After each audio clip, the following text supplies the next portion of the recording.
नमस्कार मित्रों, भगवत चर्चा में एक बार फिर आप सबका स्वागत है। हम लोग भगवत गीता के 18वें अध्याय मोक्ष संन्यास योग पे चर्चा कर रहे हैं। मोक्ष संन्यास योग नामक ये अध्याय भगवत गीता का 18वां अध्याय है और आखिरी अध्याय है। इस अध्याय में भगवत गीता के उद्देश्य का वर्णन है। कैसे? ये हम लोगों ने कई बार चर्चा में बात किया, लेकिन स्मरण के लिए फिर से धर्म, अर्थ, काम और मोक्ष चार पुरुषार्थों में आखिरी पुरुषार्थ है मोक्ष। यह अध्याय उसी मोक्ष की चर्चा करता है, क्योंकि मनुष्य कि अंतिम अभिलाषा मोक्ष को प्राप्त करने की है। मोक्ष यानी मोह से क्षय। मोक्ष वह स्थिति होती है जिसको प्राप्त करके कुछ पाने की इच्छा नहीं होती, जिसको जान के कुछ जानने की इच्छा नहीं होती। वह अल्टीमेट स्थिति है मनुष्यता की। तो मनुष्य के मन की चरमोत्कर्ष स्थिति है, बल्कि मोक्ष की अवस्था मन के पार की स्थिति है।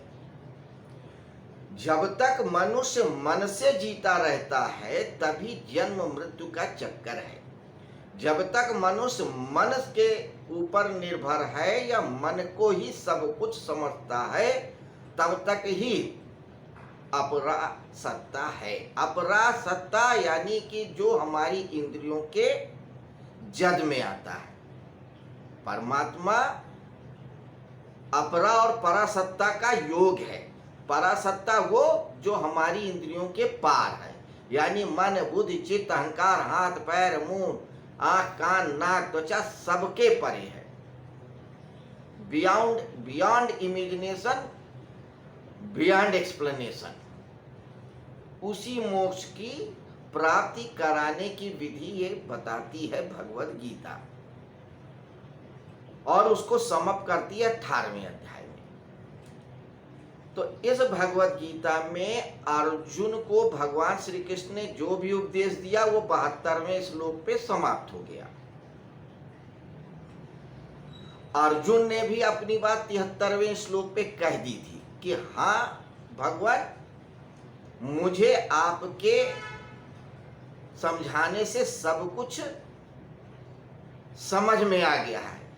समझ में क्या आ गया? मेरी स्मृति फिर से आ गई है। जो मैं भूल गया था कि मैं नारायण नहीं नर हूं, वो मुझे याद आ गया। मुझे अपनी असली पहचान मिल गई है स्मरण के द्वारा। तो उसी स्मरण को अब संजय स्मरण कर रहे हैं। कैसे? क्योंकि संजय सारे उपदेश को सुनते हैं जो भी अर्जुन को समझाया या सुनाया भगवान श्री कृष्ण ने, भगवान वेदव्यास के आशीर्वाद से। तो अब 74वें से लेकर 78वें श्लोक तक इन 5 श्लोकों में भगवान श्री कृष्ण के प्रति और वेदव्यास के प्रति अपनी कृतज्ञता जाहिर किया है और अपने अनुभव को बताया है संजय ने कि भगवत राजन, मुझको भगवान वेदव्यास की कृपा से श्री कृष्ण भगवान के मुखार बिंदु से डायरेक्ट अद्भुत ज्ञान प्राप्त हुआ है, सुनने को मिला है, और मैं बहुत हर्षित हूं, रोमांचित हूं उसको याद कर करके। ये कहा। अभी 77वें श्लोक में अपनी बात और रखते हैं। क्या कर रखते हैं बात, उसको पहले संस्कृत में पढ़ेंगे, फिर हिंदी में अर्थ जानेंगे, फिर चर्चा करेंगे। यह 77वां श्लोक भगवत गीता का सेकंड लास्ट श्लोक है। इसके बाद 78वां श्लोक है और फिर भगवत गीता यहीं पे पूर्ण हो जाती है। तो अब हम 77वें श्लोक को लेते हैं। यज्ञ संस्मृत संस्मृत रूपम अत्यद्भुतम हरे विस्मयो में महान राजन हर्ष्यामि चा पुनः पुनः। तच्च संस्मृत संस्मृत रूपम अत्यद अद्भुतम हरे।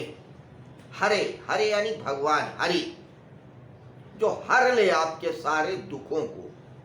दुख कितने प्रकार के बताए हैं सांख्य ने? 3, दैहिक, दैविक और आध्यात्मिक। जो आपके इन तीनों दुखों को हर ले वही हरि है। जो इन तीनों दुखों से निजात दिला दे वही हरि है, और कोई हरि नहीं है। तो हरि यानी ईश्वर के उस अद्भुत रूप को संस्मृत संस्मृत स्मरण कर करके, संस्मृत संस्मृत यानी कि कर करके, ऐसा नहीं कि मैंने एक बार याद कर लिया स्मरण कर लिया, नहीं, बार बार मैं याद कर रहा हूं, बार बार रोमांचित हो रहा हूं, बार बार हर्षित हो रहा हूं, क्योंकि वो अद्भुत अनुभव था। उसका जो सुख और आनंद है संसार की किसी भी वस्तु में नहीं है, किसी भी बात में नहीं है। जो आनंद हमें भगवान श्री कृष्ण के उस अद्भुत रूप को देख के मिला, जो उनके उपदेशों को सुन के मिला, तो उस अद्भुत रूप को और उस अद्भुत वचनों को याद कर करके मैं बहुत रोमांचित हूं, हर्षित हूं, प्रसन्न हूं। विस्मयो में महान राजन हर्ष्यामि च पुनः पुनः। उस विराट रूप को याद करके मुझे बड़ा आश्चर्य हो रहा है और मैं बार बार हर्षित हो रहा हूं, आश्चर्य हो रहा है। आश्चर्य इस बात का कि जो विराट स्वरूप देखा है उसकी हमने कभी कल्पना ही नहीं की थी। मेरे मन बुद्धि चित्त में ये बात ही नहीं आई थी कि सत्य इतना विराट हो सकता है, इतना भयावह भी हो सकता है, इतना खूबसूरत भी हो सकता है, मृत्यु और जन्म को एक साथ लेके भी हो सकता है। उस अद्भुत रूप को मैं कल्पना ही नहीं कर सकता। उसका जो आनंद है, उसकी जो विराटता है, मैं बार बार याद कर रहा हूं, बार बार रोमांचित हो रहा हूं, बार बार हर्षित हो रहा हूं। तो यह स्मृति स्मृत पुनः पुनः, ये शब्द इस बात का द्योतक है कि जो रस, जो आनंद, जो खुशी संजय ने सिर्फ सुन के पाई, इनडायरेक्ट में सुन रहे हैं। कृष्ण ने डायरेक्ट संजय को नहीं बताया था, न सुनाया था उपदेश, इनडायरेक्ट में सुन रहे हैं। जैसे आप टीवी पे बैठ के किसी का उपदेश सुन रहे हो, या अपने मोबाइल में कोई वीडियो देख रहे हो, बस कि कोई उपदेश दे रहा है, आप सुन रहे हो। इन द सेम वे, जब वो दूर से देख के और सुन के इतने रोमांचित हो रहे हैं, तो अर्जुन की क्या स्थिति होगी। तो जब परमात्मा स्वयं प्रकट होता है, उस समय मनुष्य की क्या स्थिति होती है, उसका सिर्फ एक थोड़ा सा दिग्दर्शन कराया है संजय ने। मनुष्य बिल्कुल बदल जाता है। तो मित्रों, ये थी 77वें श्लोक पे छोटी सी चर्चा। बाकी हम लोग विगत 1.5 सालों में एक एक श्लोक करके भगवत गीता के 78 श्लोक तक आ गए हैं। कल आखिरी श्लोक पे चर्चा करेंगे। ईश्वर की कृपा से परसों जन्माष्टमी है, भगवान श्री कृष्ण का प्राकट्य दिवस है, और उसके ठीक एक दिन पहले ये भगवत गीता का पाठ पूर्ण हो रहा है। कुछ लोग तो आज भी, कल भी मनाएंगे। मथुरा वगैरह में तो भगवान श्री कृष्ण के प्राकट्य की कितनी तैयारियां हो रही होंगी। तो ठीक उसी समय भगवत गीता का ये पाठ पूर्ण होना अपने आप में कुछ सुखद संकेत लेके आया है। तो मित्रों, जिन्होंने भी इस पूरे पाठ को मनोयोग से 1.5 वर्षों में सुना है उनके लिए भी कुछ न कुछ सुखद संदेश होगा और जरूर होगा।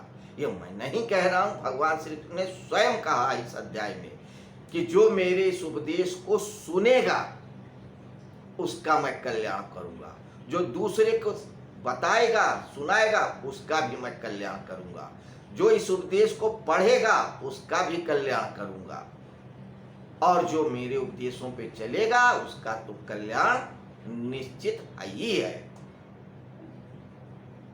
तो मित्रों, 700 श्लोक हैं इस भगवत गीता में, 18 अध्याय हैं इस भगवत गीता में।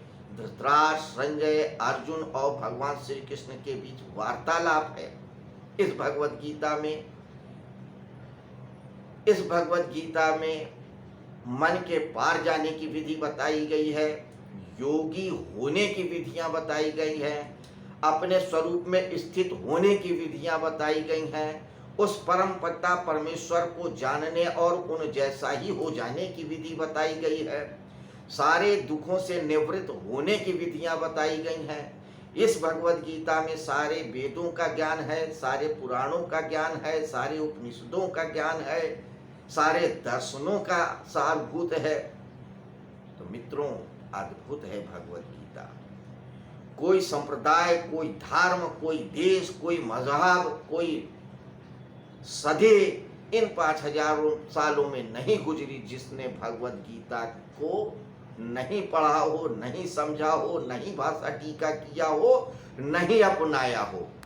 5200 सालों में लगातार ये भगवत गीता ज्ञान गंगा बहाती चली आ रही है, और एक हम लोग हैं सिर्फ भगवत गीता को देखते तक नहीं है, सिर्फ बात करके रह जाते हैं। अगर कभी लेके भी आए घर में तो लाल कपड़े में बांध करके पूजा की अलमारी में रख देते हैं, देखते ही नहीं, सिर्फ हाथ जोड़ लेते हैं, कुछ तो वो भी नहीं करते हैं।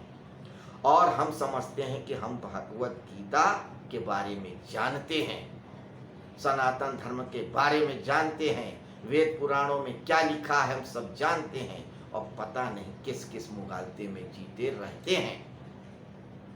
तो आपसे यही प्रार्थना है कि एक बार स्वयं भगवत गीता उठाएं, एक एक श्लोक को पढ़ें, अर्थ को समझें, जानें, हृदयंगम करें। भगवान श्री कृष्ण आपका कल्याण करेंगे, सबका करते हैं तो आपका क्यों नहीं करेंगे।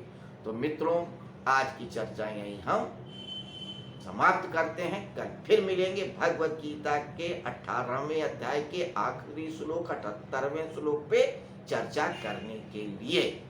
नमस्कार, शुभ रात्रि।